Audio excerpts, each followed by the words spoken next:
So look, okay, it don't take you long, do you? I had a sergeant on each gun, each howitzer. I'm a big outfit, you know.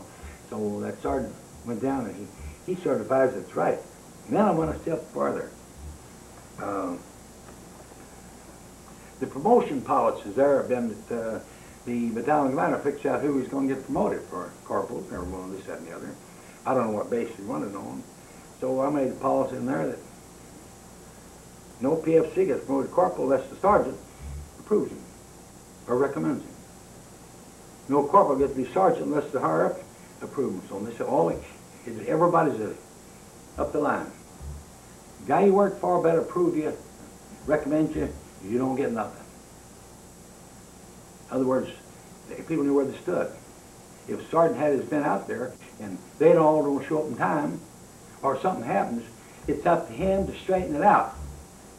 So one morning, this happened before Bragg. This was off the beat about it. I was messing with the battalion, and one day I went through there and I asked the sergeant, I said, "How's things going, Sergeant?" "You know, pretty good." "Had any problems?" "Oh, nothing, man." He says, "What do you mean?" "Well, we got one guy in there, if they go get drunk about downtown, comes in at 1 or 2 o'clock, wakes everybody up and disturbs the outfit." I said, "What do you do about it?" "Well, I don't know, but I don't know what we can do." I said, "You know, if I was a sergeant in your place, and he did that to my outfit, I would take his ass and throw him right through the window.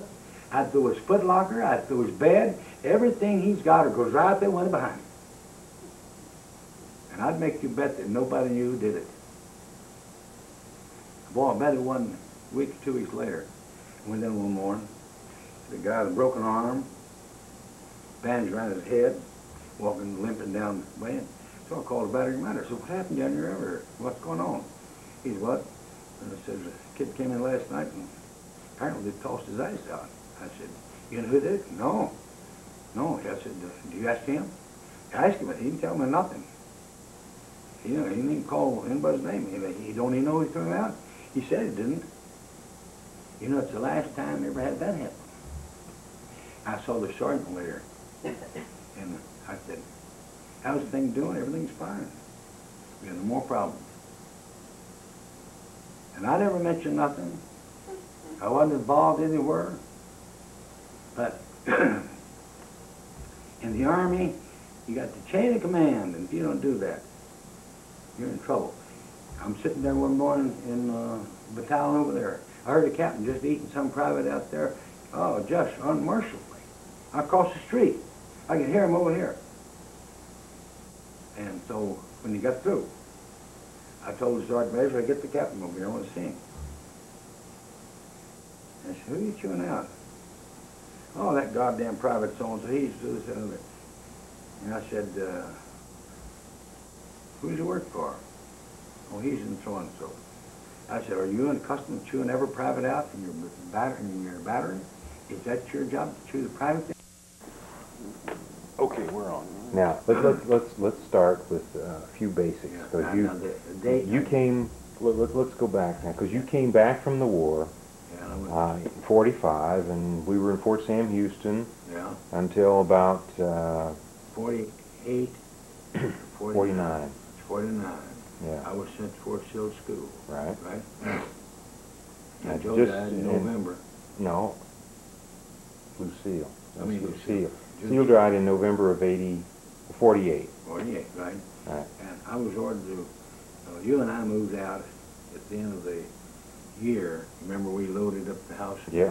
cleaned it out, and I was going to go to Fort Sill School. That's right. And you decided that, I guess I was in on it too, probably, that Lucille wanted to come to Bomb, and she thought the school was better and so forth, and, well, I know. Hey, I agreed. Yeah. I said, "It's all right." And you had competition with Chuck all the way through, and they all had a ball. Enjoy it. But I went to Fort Sill. Okay, so now this is in the summer of 49. Yeah. I don't know the month. That's when it was. I You know. were in school, and I was there, and see, school lasted, what, 9 months or something? Long time. What was the year? Long time. And I was invited one time to the general's house for a reception or something. And apparently the invitation got mislaid or lost or something. It turned up and Joe was working in special service. And that invitation turned up in her office. And I don't know if she called me or sent it to me or something. Somehow she told me there's an invitation there for me. I didn't know her from Adam.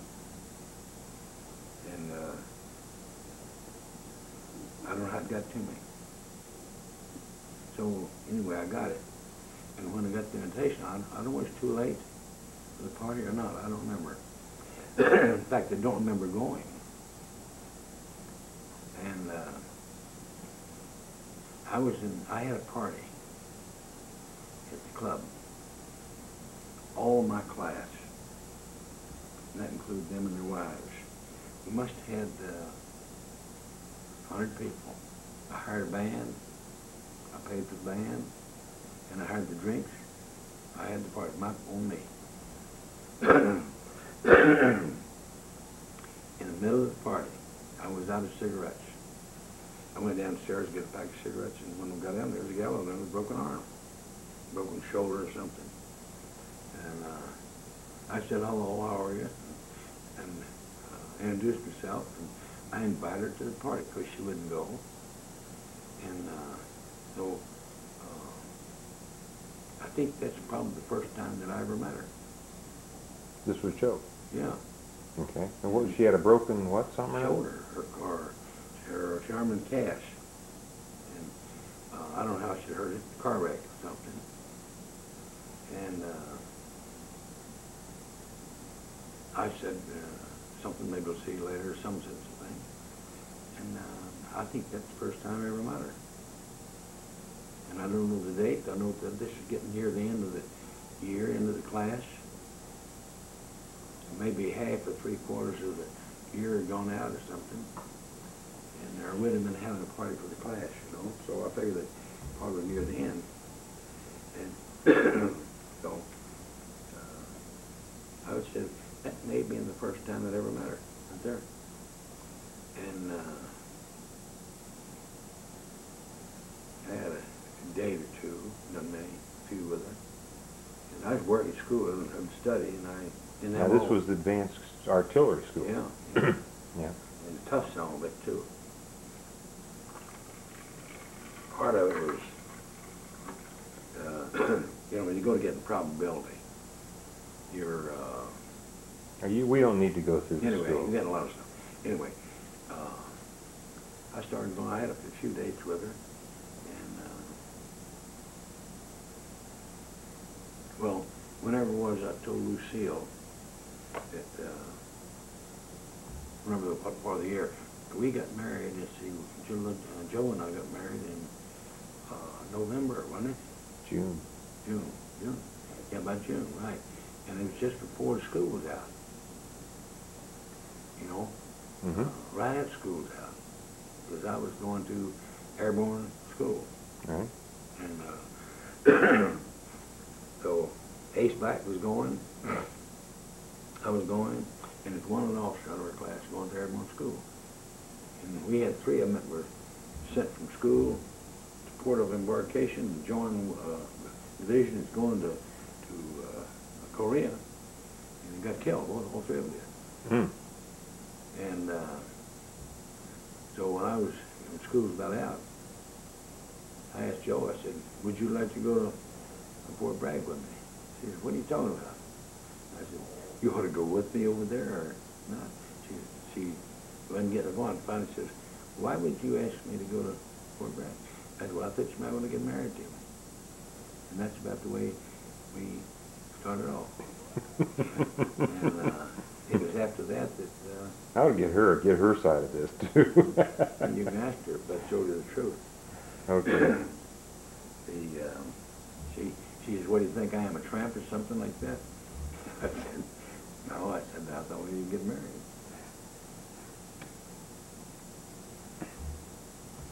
she thought about it a day or two, and I decided, I guess she told yes or something. So it was after that that I told Lucille.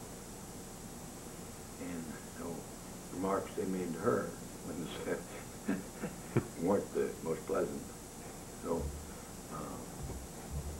and anyone knows she could speak English and could cook and you know, much of this. Yeah. And actually, she had lost a husband. Do you know that her husband died in the same hospital as Lucille did? Yeah. Within about a week later. Mm-hmm. And I knew a guy was over there, didn't know who he was, nothing about it. And he had been a pilot. He had a car wreck, and they put him in an ambulance. The ambulance hit a 2 mile Ford going across the road and flipped him out in the road. He had a concussion of the brain. He died about 6 days later. They operated on him, but didn't make it. He wouldn't have died if he hadn't been flipped out of the ambulance. And so Joe, this is another thing that's unknown to me. Joe was in Fort Sill. And when they brought him into, well, first they left him in San Marcos. And that's where they was going to bring him from the ambulance to Fort Sam Houston. And then this happened, the accident happened. And when they brought him over there, why, she didn't have the money. Or he didn't leave her much money, didn't have anything then or something. So I had a lieutenant that ran the light planes for me. I was second lieutenant there. And I had 6 or 7 light planes, which I had him schedule flights for. I scheduled all the flights for 7 C-47s, which I flew them all over the country. And he somehow knew her husband in flight training and so forth. Mm-hmm. And he'd been taking flight training. That's what he was down in San Marcos for. And when he fell out, he got word something about him in the hospital. In the course of events, he called the colonel had the artillery, I think he was an artillery, I'm not sure. He called, anyway, called his unit up there, and somehow he found out about Joe. She was going to somehow come down there at the hospital, and how did he get her down there? I'm trying to think whether he flew her down there, or I think she drove. But anyway, he was in contact with her, and he told her, said, when you come, you're going to stay at my house. Hopley down there, too. No, yeah.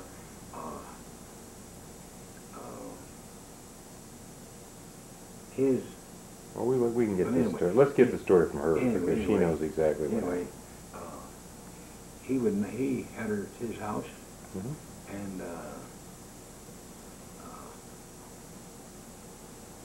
who was it? Somewhere else. Anyway, the Red Cross was going to put her up somewhere, and he said, "No, you're not it. She's going to stay at my house." And he was very, very nice to her. His wife, I don't know whether they had the kids or not. So when he died,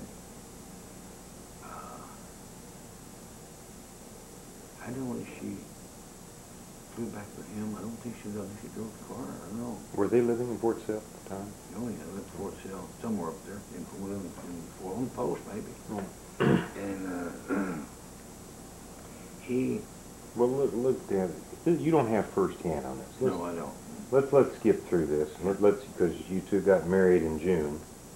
Yeah, June went straight to Fort Bragg Jump School. Okay, and I know that you went to Fort Benning, didn't you? Fort Benning, yeah. Yeah. That's where the jump school is. Yeah, and then you went from there up to Fort Bragg. Right. Yeah. Because I know I didn't come out until you were up at Fort Bragg. You were in Bottomsville up there at jump school. That's right. And then you came up after. I think so. I don't know how you got there. I probably bought a ticket for you on the bus or something. You traveled, remember? I don't really remember. Remember not going back too far either. My memory's no better. I just remember I remember that. You came up there in time to go to school. I was out there before school started. Yeah. And I remember the house that we had in Fayetteville.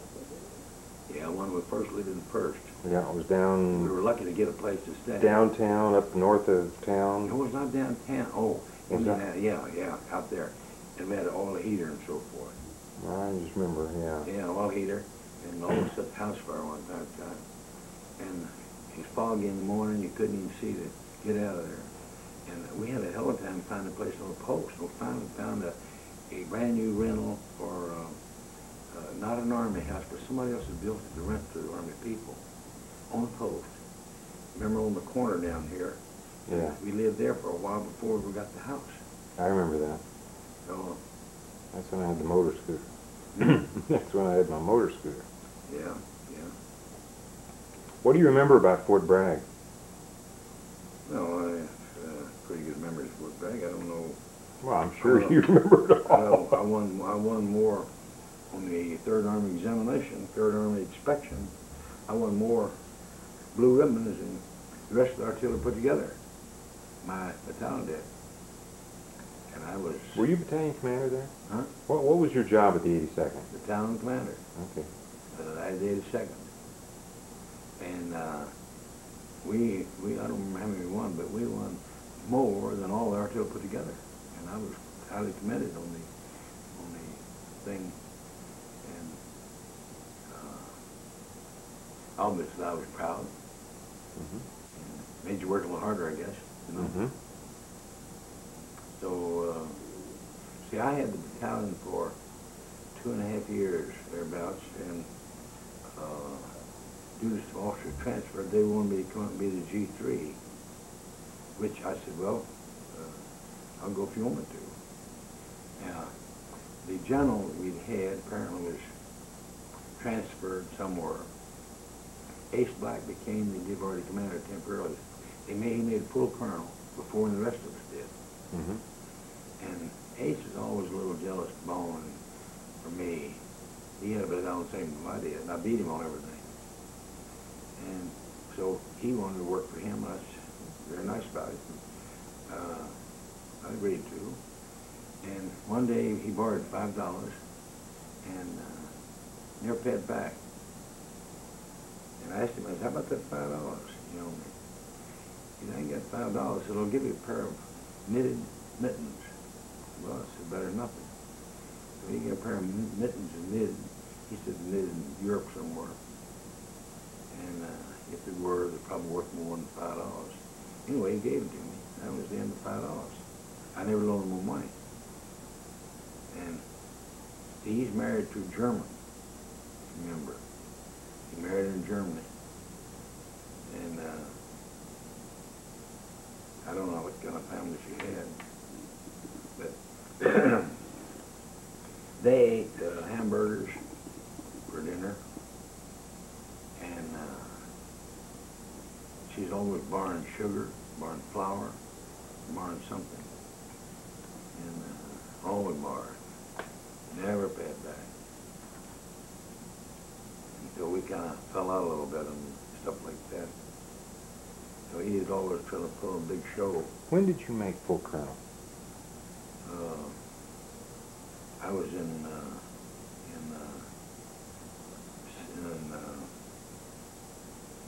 Chitose. It was not Chitose,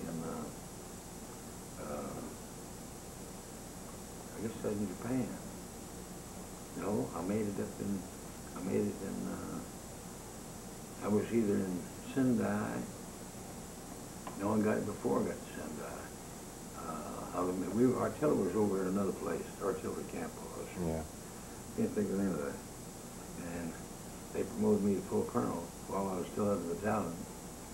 And when I got promoted, they moved me over to I became the Chief of Staff, Northern Command. Okay, so that was right. And then... well, no, wait, let's go back, because we got, you I got you ahead. I shouldn't have. Because What? I got you ahead. Oh, no. Well, going from where I made full colonel. See, when I came, let me finish that part. I was Chief of Staff Northern Command. A little while later, they decided they were going to move the 1st Cav Division in to Sendai. And when they came in, I'm running the, I'm the colonel. I'm running all the service personnel, the whole caboodle. And the general came in to run 1st Cav Division. And he thought that it got to be a closer knit situation than what seemed to be. And we had a Corps headquarters over across a couple of miles, 3 miles away. And the Corps was trying to figure out what the hell to do. So I wasn't worried about it. And so they, in the meantime, they started closing up things, chateaus in places we had no more use for. And I was doing the brunt end of the closing and so forth. And then when they decided down the line that we were going to move to Tokyo, the general decided that he's got to integrate us into 1st Cav Division. And he made me G1. I was personnel officer for the whole division. So at that time, I started eliminating people, closing up installations, even down in Tokyo area, and getting rid of some preachers and God knows what else. And well, let's go back, because you were in Fort Bragg for what, 3 years? Yeah. Okay. And then you went to Japan. Yeah.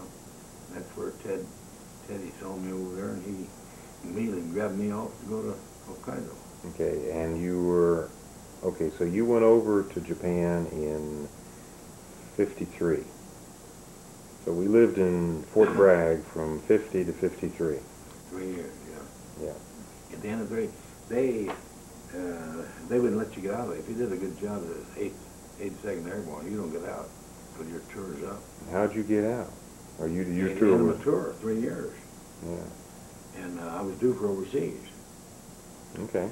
So when that comes up in Washington, Yeah, was Korea still going in? Yeah. Oh, yeah. The war was still in full bloom. Still blowing. I thought I was headed. That's where I was going.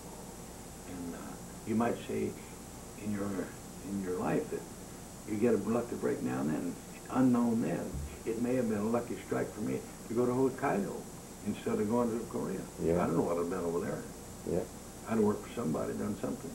But I wouldn't have had the career that I had going to Hokkaido. Yeah. That I had some good jobs, and I did a good job with them. And I progressed all the way down the line.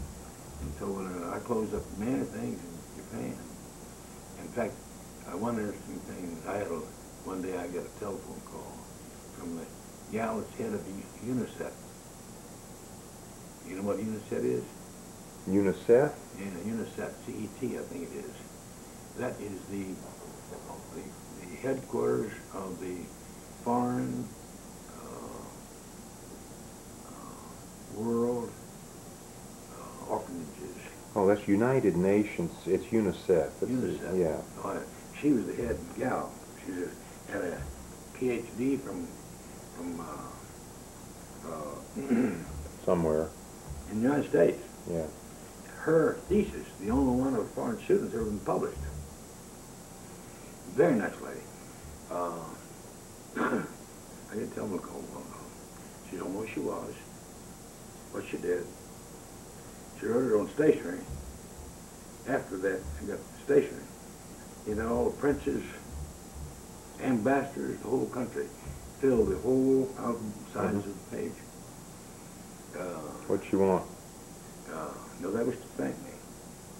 She had called me on the phone and wanted to talk to me. And one know if she'd come out there. I said, yes, anytime. I made the phone with her. So when she came out there, she said, you may not know it, but we have one of the stands that sell trinkets and this, that, and the other in part of your setup in Washington, in we stay Washington Heights. She was under the PX officer running that, and so I said, no, I didn't know you did. Well, she said, the thing is, we were closing a lot of them up, reducing. So she was one of the ones that the PX officer had cut out. And he didn't realize who she was, probably. He might have cut somebody else out. That's the sad point. She said, you know, all the money goes to taking care of these orphans. We need it very badly. And said, I'd be so glad to have a place for anywhere that we could operate. I said, you go back in Washington Heights tomorrow. Oh, we can? Yes, I'll fix it up. And I'll have you get in touch with the PX officer. So I immediately sat down and called the PX officer, explained to him who she was, what they did, and what their money went to. And I said, you find somebody else to cut off, leave them up there, but get rid of somebody else. He said, all done. I said, you can undo it. So I put her back out there and doing the thing again. She didn't actually run it, but she was the head of it. And had other people run it for her. So I got her back in. Well, this one, she wrote me a little nice letter at the station and thanked me so much for it, and invited Joe and I to Kabuki Theater anytime between so and so and so forth.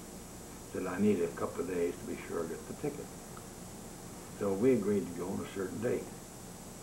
And we were to meet her at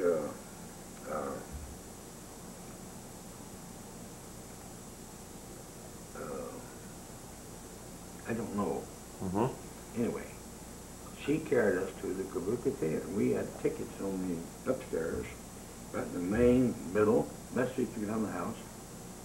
And Kabuki Theater is the theater in Japan. All the players are men. They play one parts. They play 12 different programs during the year. The house is full. This is in Tokyo? Yeah. It's booked solid and full throughout the year. Tickets are expensive to what? They're very she didn't pay nothing. It's all free. So after we stayed there about, the damn program, 3 or 4 hours. There you about to go to sleep and all of a sudden, boom, and then go through that process. And wake you up. It's in Japanese, but the program is such that you can follow it in English. But you can't tell who's woman and who's man down there. And only how they're dressed. And it's really first class. Well, we left. She finally said, have you seen enough? Would you like to go eat? So we decided, well, we probably stayed 3 hours and then left. And she has a driver, a car, and she may have picked us up at home, I don't know. She knows the whole Tokyo real well. So she took us out somewhere to eat. This is a Japanese lady? Yeah. And we had a dinner, a leisurely type dinner, and stocking, this, that, and other, go to the dinner, and so forth. And she carried us home, and she gave us something. What was it? Joe might remember. I don't know, but it seems she gave us some kind of presento. And I called her later, and I don't thank her for the evening and so forth, and sent her a little thank you card, and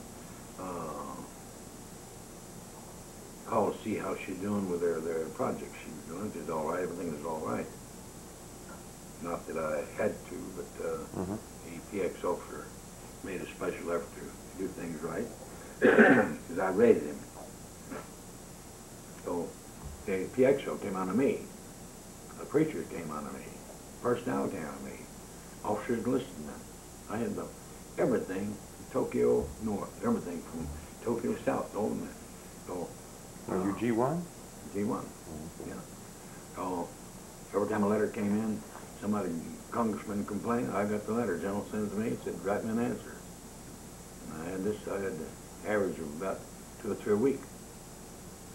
Oh, General McGaw would have a party. He would give a party. His aide would come around and say, I need a donation of $10 to the General's party. You know, I couldn't do that, but the General did. Everybody kicks in. They pay for his party. I had a party. I paid it all. Nobody paid a goddamn dime. But the General's got the nerve to ask Justice to pay for his party. I thought that was pretty nervy. But you can't say no. But, No. Anyway, I was thinking when I left Tokyo, where did I go? You went to New Haven. When I went back to the States. The ROTC. Yeah, they asked me where I want to go, and I said as far as the East Coast as I get. And they said the only thing they had open was in New Haven. I said, well, I'll take New Haven. But I was trying to get close to where you're going to school. And so I went, started, that's my first time in New Haven, and then they moved me up to Hartford. See, I run the New Haven thing south. I had about 20 units or just down there. Why did you choose to go into the ROTC? Huh? Why did you choose to go with an ROTC unit at that point? Well, it wasn't a matter of choosing. I had to be signed somewhere, and yeah, I wasn't choosing ROTC. It was a matter of choosing. What? That's not ROTC. No, these are reserve units. Oh, really? Oh yeah, reserve units in the state. And I had colonels and everything else underneath. But it had nothing to do with ROTC. Oh, reserve, okay. Now, this all the reservists down there. Well, weren't you were getting pretty close to retiring then. Yeah, and see, after I'd been there, well, 3 years in all, they wanted to send me to Israel, the attaché. This was about 63, Yeah. just before the war. And that's when I told the Washington that, I said, I'm going to retire in another year. And I don't speak Jewish language. And I don't know whether you want to send me over there for a year or not. So, he said, what do you want to do? I said, I don't care, I'll stay here another year, if they want me. See, if I swear on the job I was on, I had to have the governor's permission. You can't be assigned to that job unless the governor okays it. So I'd already been there, 3, so the governor okayed it another year. In fact, he said he'd be glad to have me. And I barely knew him, Rubikoff. I'd met him, but I had no close-in touch with him. I made no effort to bolster political stuff outside. Mm-hmm. Oh, I was told to stay another year. Gone comes July, my time is up, and I was offered a job at that redevelopment program over there. Mm-hmm. So I thought, well, that beats nothing. I wanted to do something. I was too young to quit working. I was 51. Yeah. And so I took the job, without knowing anything about it. But I knew, in general, what they were going to do.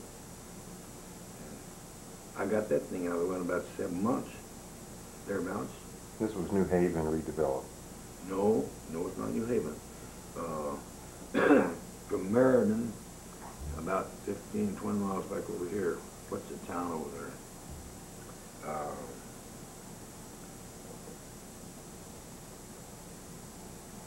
I didn't have to move. I just drove over there back and forth. Oh, I see, okay. And I can't think, Joe wouldn't probably remember the name of it, but that's,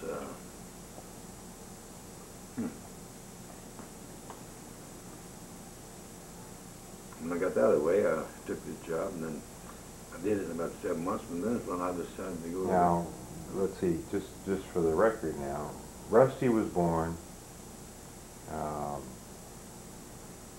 when, in 57. That's about right. Okay? And when I retired, see, Rusty was about 3 or 4 years old. And, No, he was, that's right. No, you're right, you're right. see, Joe spanked him. He said, he was skating on that ice rink out there behind, not a rink, it's an ice pond, and frozen over. And he was out there in the ice pond. Joe called him. She had told him specifically he could not go out there. And she caught him out there. And boy, she spanked his ass all the way home. Told him, see, you're not going anymore. No, I'm going no more. No, I'm going no more. This is in Meriden? Meriden, yeah. Well, the pond, you know, she wouldn't let him out of her eyesight. But in one place he couldn't go is that pond, and that's where he went. And he never went again. Then he and Robert were up stealing apples from the guy's orchard up there, and the guy caught him. And he came down to Joe and complained about his boys eating up his apples. Now, where was his apple? Meriden. Yeah, I know, but where was this? You know where our house was? We were on a. Anyway, it was close to the house? Yeah, oh, it's a quarter of a mile. Okay. And so he was complaining, you know, they couldn't eat many apples to little kids, but they pulled one or two, and he didn't appreciate it because he sold apples. And so, Yeah, leave that alone. yeah. Anyway, so what did he say? Oh, what are you going to say? Then we were sorry about it and so forth. And so, We'll buy both apples. no, we didn't tell him that. I remember Joe told him, said, I'm sorry. We didn't know they went up there. In the meantime, Robert and Rusty were sliding on hills, on the snow, and they finally got Joe on one of the slides, and that's the last time she did. They scared her to death on him. They got her down the slide somewhere. And Robert was about, see, he started playing softball, playing Little League ball. And he may have played a year or two before Rusty began playing softball. And down the line, both of them playing the same night. Joe would go the one, and I'd go the other, and we'd go back and forth and work it out. Robert was pitching and played first base, and he pitched and did real well. He threw him right by him. And that's when Robert was doing this with his neck, you know. And we tried everything. Everything the doctor recommended, we tried it. And he finally said, I think he'll outgrow the thymus gland. That was apparently his problem. So we at one time even talked about, I took him up to the General Hospital up in Massachusetts. And because the doctor told me, said he may have cancer, and it worried me. So I made an appointment, and we carried him right up there. And they examined, and he couldn't sleep to do it. And when they came out, we were so happy. He said, no, he don't have cancer. He's 100%. You think we weren't tickled to death? You have no idea. And we went home. He didn't realize what was going on then. We did. But he was being examined to see if he had cancer, which caused a lot of trouble. Until the doctor put him to sleep, examined him thoroughly. How old was he then? When was this? I'm going to have to guess.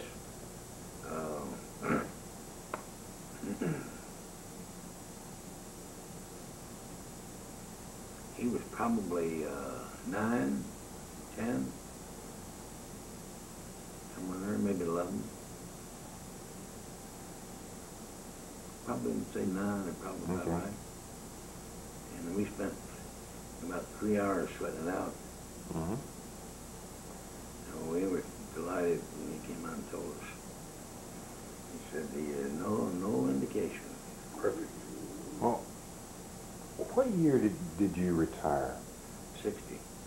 In 60? Yeah. July, if I remember correctly. Of 60? Mm-hmm. I had about 60 days vacation coming, and I went to work on this other project while on vacation. Okay. Over 2 months, I got paid for the Army, and I got paid for the other job, too. Yeah. Well, see, I was just trying to think, because that means that Rusty was about 3. Because Stevie and I got married in '59, and you were still on active duty. He was 2 years old when they were married. Remember we came up there and we Yeah. down at the hotel, he was out in front out there, and he saw you open the door or something. He said, "What are you doing up here?" Well, okay, so you lived in Meriden until, Till I came to Florida. which was when? 63. So you were only there 3 years after you retired. You know, You 2.5 retired. really. About 3 years. Yeah, this is just about 3 years. I never came down here. Okay. And how'd you get to be a broker? Went to school, New York Institute of Finance. I drove from Meriden to New York City 3 nights a week. I say 3 nights. Started about 4 or 5 o'clock. Went about 11. Mm-hmm. And then between time I worked some correspondence courses. And maybe 1 or 2 times I went an extra night or something, for some reason, I don't know. But I went to school, passed the exam, and then I decided to take the analysis course. And it was a tough bastard, I'm telling you. And I worked at night, up 2 or 3 o'clock, every damn night, one night. You see, in the daytime, I'm either working or trying to work exam questions and so forth. And then it took me till late at night to get through. I got a 96 on the final examination, and I got a nice diploma and so forth. And they asked me if I wanted a job. One of my teachers did, and I said, "No, I've got one in Putnam when I get out of here." And he said, "Well, if anything happens, comes up, don't forget me. We'd like to have you." So he's very nice about it. But in the last course I took, there were about 6 in the class. And I think I only saw the 6 maybe once or twice. Just different projects, going different ways and so forth. And I know 3 of them fell out. They said I wouldn't work that hard for no son of a bitch. I went hard to watch the course. And 2 of them were full colonels. And you know, they just kicked out of it. I don't know what happened to them or where they went. And when I finished that, I went to work for Putnam. And you Hartford. Okay, and you worked for Putnam and Hartford for a year. About a year, yeah. And then last part of the year, they decided to open an office down in Meriden. So they want me to work down there instead of in Hartford. So, you know, when you move from one town to another, you don't always save all your accounts. So it wasn't to my advantage to go to Meriden, however I did. And I finished out 1 year from the time I went with them. And that's when I went up to the sales manager, told him I was through, and quit, walked down the street, and went with G.H. Walker. They were very nice to me. And I was with them about 6 months before I came to Florida. Well, now you got sick. You had pneumonia. Yeah. Okay. Twice up there. Well, what'd the doctor say? You want to get the hell out of there and come south. Said the climate's too wet for me. Wet and cold and terrible. You got to 3 or 4 months a year you got good weather in Connecticut. The rest of the time it's not good. Okay. I came to Florida and Now, tell me about coming to Florida. I was in the hospital once in Florida. Oh, really? I don't remember the date. It's after I came down here. Within the first year. Well, now, this was 63 you came down here? Yeah. What month? Now, didn't you come down alone About at first? June. Oh, Came down June. by myself. I went to work in June. And what'd you tell me about your trip? Well, that's when I took the red Plymouth, and I was leaking gasoline all the way. So I said, "Oh, I can't figure it." So I went in several places, and nobody seemed to help me. Everybody wanted to put a new transmission in and so forth. And that was a new transmission. They put in up in Maryland. Mm-hmm. So finally I went to a transmission school in Orlando by accident. I drove by it and I stopped, go in there. I said, well, I'll go in there and see what they say. And went in there and one young man come out. I told him what my problem was. He said, let me look. He swung in over there and he said, you got no cap on your thing down there, tank. To me, I didn't know this fool didn't know the cap was going anything. He went and got a cap and charged me 50 cents. He said, yeah, you're all right. Take off. Never had no problem. But I guess I'd spent quite a bit of money. I hadn't stopped driving on account of losing oil. I just kept putting oil in. Mm-hmm. But I didn't have enough sense to know. I'd had people look at it, but nobody said anything about the cap until this school. Other guys could have looked at it and said it. They were supposed to know what they're doing, mechanics and so forth, but they didn't. Anyway, after running around the state. You drove all over the state? Yeah, all the way around it. Mm-hmm. I stayed out the inside. I wasn't enter from the inside, I wanted the outside. So, west part is hotter than hell. It's boiled hot, it's hot over there. The Gulf of Mexico, it doesn't, not always big waves, you know, it's not just flat as a damn stream out there, and 120 degrees hot. And I didn't want any part of being over there. Yeah, maybe I made it too harsh, but that's the way I felt about it. So I'm on the east side, the number one. I didn't want to go to Miami because all the Cubans were coming in. And I thought, well, what's my West Palm Beach? He said, well, I need your worship, Petersburg, and bring you over there every day here. But said, if that's where you're going to go work, how about it? Now, let's back up a moment, because you went, how'd you get to Thompson McKenna? I was in Daytona Beach. Okay. Thompson McKenna's office. And I was just looking around there like I was all over the place. And the manager said, I don't need you, but I'll tell you, you can get a job with Thompson McKenna. Some workers, they need some people. He said, I suggest you go down and talk to Miss Pepper. If you want to go, I'll call him on the phone. Tell him you're coming. He picked up the phone, called Miss Pepper. He said, I got a broker for you. He's coming down to talk to you. When would you like to see him? He said, send him down tomorrow. So he turned around and said he'd be there at 8 o'clock in the morning. 8 o'clock, I walked in the office. He's there. And he said, he talked a little bit, said, where have you been? This, that, and the other. And where were you? Where you working? And I told him how long you been working, told him what school I went to, and so forth. What I did the whole time. And he said, well, reached over and got the phone, dialed a couple of numbers, and called up J.H. Walker. He got old manager. Hey, you know John Day? He said, yeah. No, it's fine. I appreciate it. Thank you. Hung up. And Johnny got a job in any place we have an office in Florida. He said, how much money you need to live on? I said, I don't know.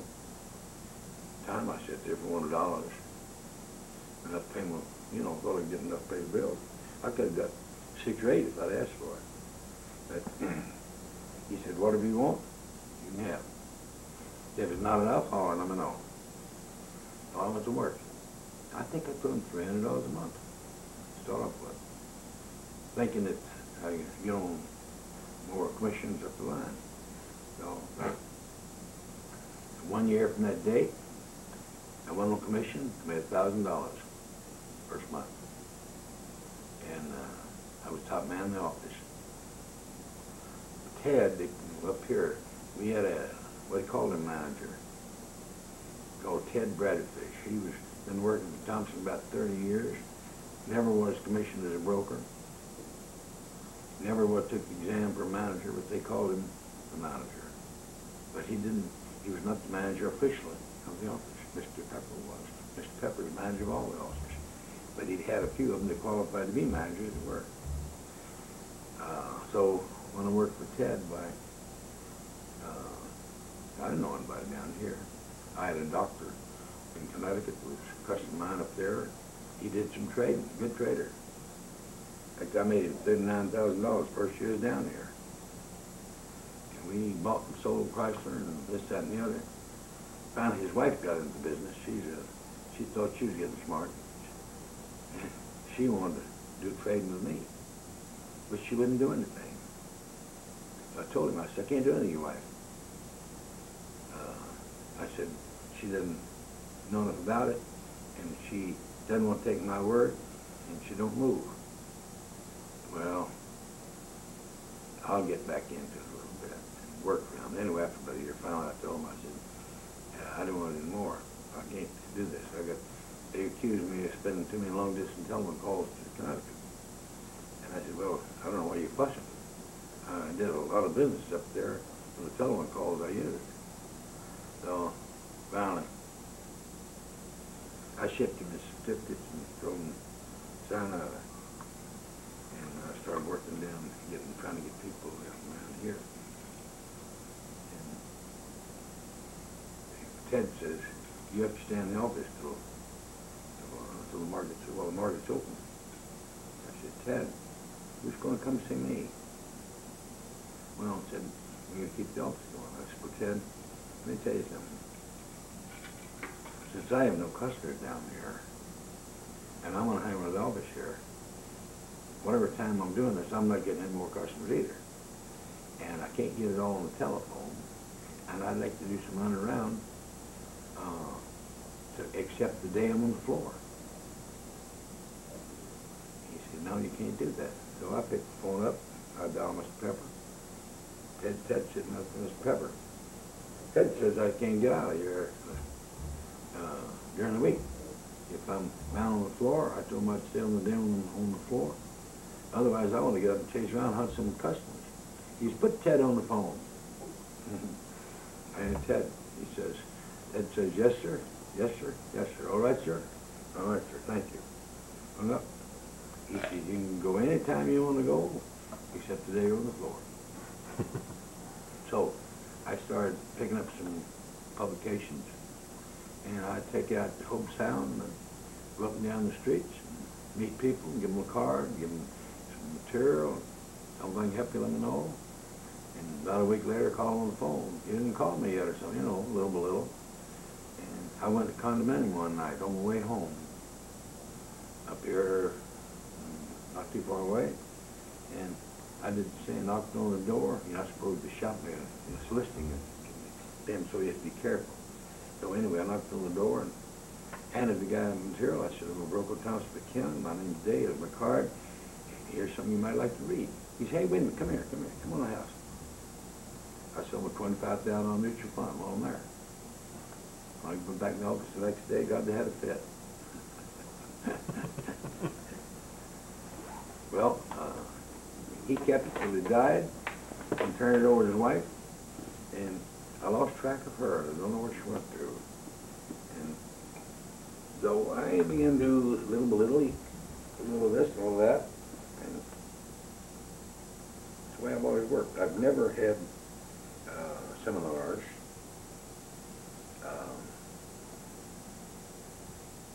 Had I started in the beginning to have seminars, it might have helped me. You might today if I do, but I'm not that interested in it now. And I don't care to have seminars. But what I do is periodically put out a letter. The one I showed you the other day, I considered it too long. And I was trying to cover a lot of pertinent stuff in it, and I got another page, and I said, well, hell, I'll let it go. And I didn't see where I could cut it conceivably. And you have to leave something to have somebody have some questions. I didn't leave much. And I did it for two reasons. One reason to let somebody know I'm still in office. I hadn't said anything in a while. And that for that reason or some other, they might call me. And so that's why I did it. So I'll be interested to see whether they sell one or two, how they hold the book. A lot of people are afraid of that type of stuff, even though you tell them it's federal stuff and so forth. They hesitate. And well, let's. Right now, you've been with Thompson McKinnon for about 25 years in June. Coming up on 25 years. Okay. I get no retirement. Not one dime. Weren't they going to give you retirement? No. Nothing. No, but when you hired on. Oh, he told me, said, you'd be in a kind of program then. He told me Mr. Pepper died. And they didn't start the program until I'm just after I'm 65. And they said, if you're over 65, you're not, you're out. Myself and some other very high officials in New York were left out the same way. But since they were partners or this, that, and the other, they never assume anyway. They can vote them something, you know. They can vote them on retirement.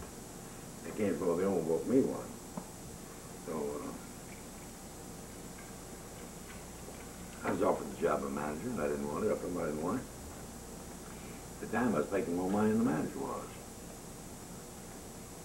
Now they've changed the manager situation, and they give him a salary plus his commission. And now he's on the phone so goddamn much you can't talk to him. You can't go in and ask him a question. He's on the phone all the time. He lives on the phone, got his ear, and you can't. If you want to ask him something, you got to catch him when he's out on the phone. Well, now he's a broker. Huh? Now he's a broker. He's a broker, you know. And, well, I venture to say I make more money than he does now, even with his salary. Well, how many people are in the office now? We got 16 or 20. Not all brokers. We got about five girls in there. We got one girl broker. It's brand new. She's been there, 8 months. She got 9 customers. You think she'll make it? Hell no. That's down from what it used to be, though. It wasn't a lot bigger. But now, with a market like this now, it's tougher. If you're in a good market, it's easy to do. Yeah. But when you're down like this, it's tougher to go out and get somebody to buy something. You were brand new in the business, and it's not easy. So, what do you think about, how's it been living here? I mean, very good. Living, this here is good. Florida and all? Oh, yeah. I don't think I'll ever change my residence from Florida. Joe's always don't like to go where the kids are or something. I said, well, I wouldn't be able to pay California income tax out there, and I wouldn't have a job out there. I got a home paid for here.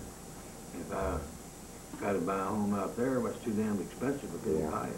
That's right. So, no, there's no chance of us going out there. We may do some travel or something. Turn it on. Yeah, go. I guess one of the most interesting things you might not know anything about is Robert and their boat escapade. And one day we bought a boat, 25-footer, with inboard, 242 Chevy, and Robert, Rusty, and I all went to the naval school down here to learn how to run a boat. Not to run the boat particularly, but to know what the lights mean, and stay in the channel, things like that to avoid trouble. So we all graduated. We got certificates that we're polished navigators and so forth. And so we bought this boat. And not knowing anything about boats, I bought a wooden boat that run pretty good. We had a few problems, and Robert learned to run it. And so the funny part was Robert taking it to a gas station to fill up full of gas. And without a doubt, he increased the concrete with the boat a little bit. He gets a groove like this in the boat where he hits the concrete too hard. Instead of drooling in easy, why he hit a large. And you do this more than once? oh, every time he filled it up, most of the gasoline. So one time he and I went out fishing in the ocean. And I was pilot at the time, and later he wanted to pilot a little bit. And so Robert was sitting down first down the open where it's a little lower down. And Robert or Rusty? Robert. Robert, okay. And so I thought Robert was getting a little sick. You know, I said, come up here and get some air. And I said, you may want to go home. He said, I think it's a good idea. So we turned and came back home. And it was, when it gets pretty rough out there near the 25-footer, you get some 6-foot waves, you get a pretty good bounce. And he was getting seasick. So we came back in, and when you come back in, where you come in one of we came in through Palm Beach Inlet. Yeah. The waves are pretty rugged coming in. But we sailed out on through there, coming with a high speed. I hit that thing and ride, got a yell on the wave and riding on in.